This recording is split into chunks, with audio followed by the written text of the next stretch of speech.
2022 के लिए 2051 के पन्ने पलटे जा रहे हैं। यूपी विधानसभा चुनाव के 8 से 9 महीने बाकी है, लेकिन बीजेपी ने जीत का मास्टर प्लान तैयार कर लिया है।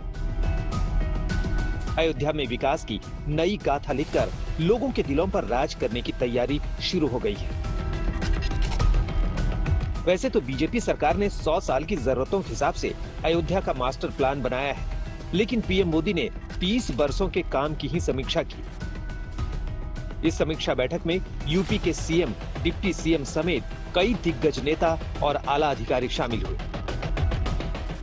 अयोध्या नाथ भगवान श्री राम ला की जन्मभूमि और वहां पर बनने वाला जो भव्य मंदिर है, और उस भव्य मंदिर के साथ साथ और क्या क्या करना चाहिए, उस पर बहुत सारी बातें बताई गई हैं, जिनकी मैं समझता हूं कि अभी तुरंत चर्चा करना तो उचित नहीं होगा, लेकिन उन्होंने बहुत व्यापक विजन दिया है। अयोध्या केवल बड़े बुजुर्गों के लिए दर्शन करने का स्थान न बने, बल्कि नई पीढ़ी के लिए भी अयोध्या आकर्षण का केंद्र बने। इस बात को ध्यान में रख करके जो आज का मार्गदर्शन रहा है।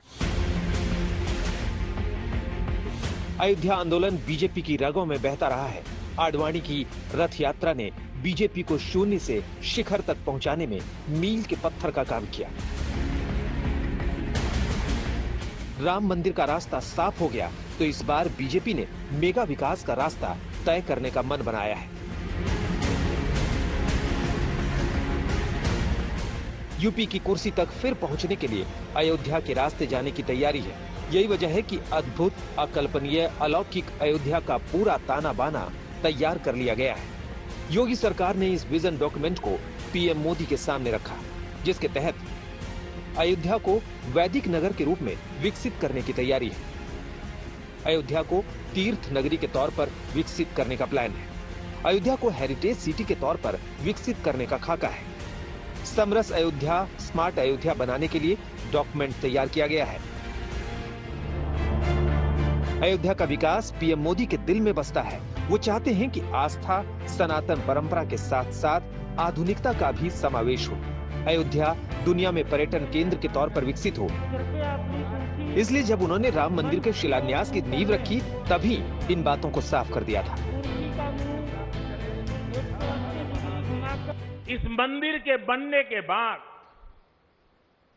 अयोध्या की सिर्फ भव्यता ही नहीं बढ़ेगी, इस क्षेत्र का पूरा अर्थतंत्र भी बदल जाएगा।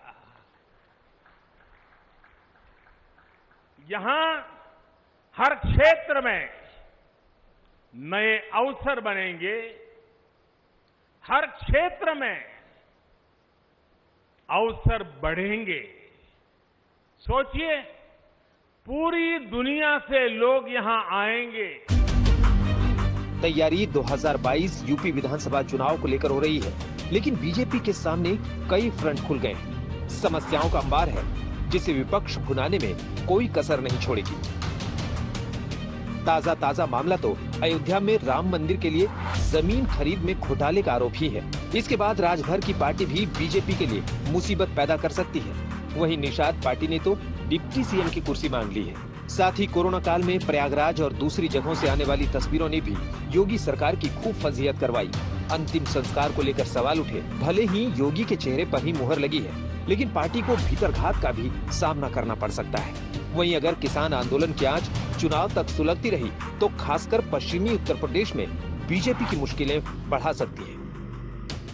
ये समय वो है कि जब भारतीय जनता पार्टी को पलट करके अपने संकल्प पथ को देखना चाहिए और जनता को ये बताएं कि किसानों की आय दोगुनी करने के लिए क्या किया है। जो हमारा नौजवान बड़े पैमाने पे बेरोजगार है, नौकरी नहीं मिल रही है, आखिरकार उनके लिए क्या किया है। जिन लोगों ने विपक्ष के खुद से कोई वादा पूरा न किया हो, उनका भारतीय जनता पार्टी के बारे में, भारतीय जनता पार्टी की सरकार के बारे में हास्यास्पद लगता है। और मुझको लगता है कि योगी सरकार ने जितना काम किया है 4.5 वर्ष में, उतना पिछली किसी सरकारों ने नहीं किया होगा। इस बार 300 पार का दावा करने वाली बीजेपी सरकार का कहना है कि लोगों के सामने पिछले विधानसभा चुनाव में जो संकल्प लिया वो पूरा कर लिया गया है, लेकिन इस बार के हालात अलग हैं। लिहाजा अयोध्या का विराट स्वरूप दिखाकर बीजेपी ने नया गेम प्लान बनाया है। बीजेपी इस बात को बखूबी समझती है कि हर एक भारतीय की तमन्ना है कि वो भगवान राम की नगरी अयोध्या का विराट स्वरूप देखे।